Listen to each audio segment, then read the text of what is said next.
இன்றைக்கி sweet potato வச்சு ஒரு ஈவினிங் ஸ்நாக்ஸ் பார்த்துடலாமா? இதுக்கு ஒரு சின்ன ஆனியன் எடுத்துக்கோங்க. அதை நல்லா பொடி பொடியாக கட் பண்ணி இந்த மாதிரி வச்சுக்கோங்க. அதுக்கப்புறம் ஒரு 2 பச்சை மிளகா, அந்த பச்சை மிளகாவையும் நல்லா குட்டி குட்டியாக கட் பண்ணி எடுத்து வச்சுக்கோங்க. அப்புறம் இந்த பொட்டேட்டோவை நல்லா பாயில் பண்ணிவிட்டு அதை வந்து ஸ்கின்னை பீல் பண்ணி நல்லா ஸ்மாஷ் பண்ணி இந்த மாதிரி எடுத்து வச்சுக்கோங்க. இப்போ வந்து நம்ம கட் பண்ணி வச்சுருக்கோம் இல்லையா, அந்த ஆனியன், அதுக்கப்புறம் 2 பச்சை மிளகா, இது எல்லாத்தையுமே வந்து இதோடு சேர்த்துக்கலாம்.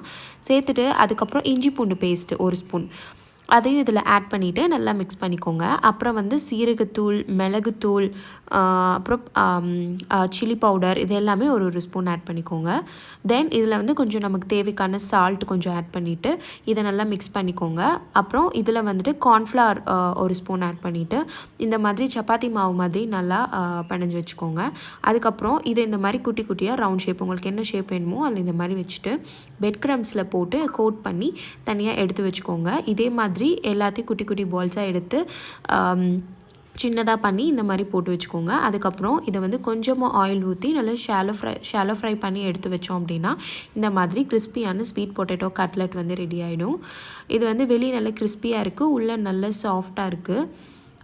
டேஸ்ட் ஓகேவாக இருக்குது, நல்லா தான் இருக்குது. தேங்க்யூ.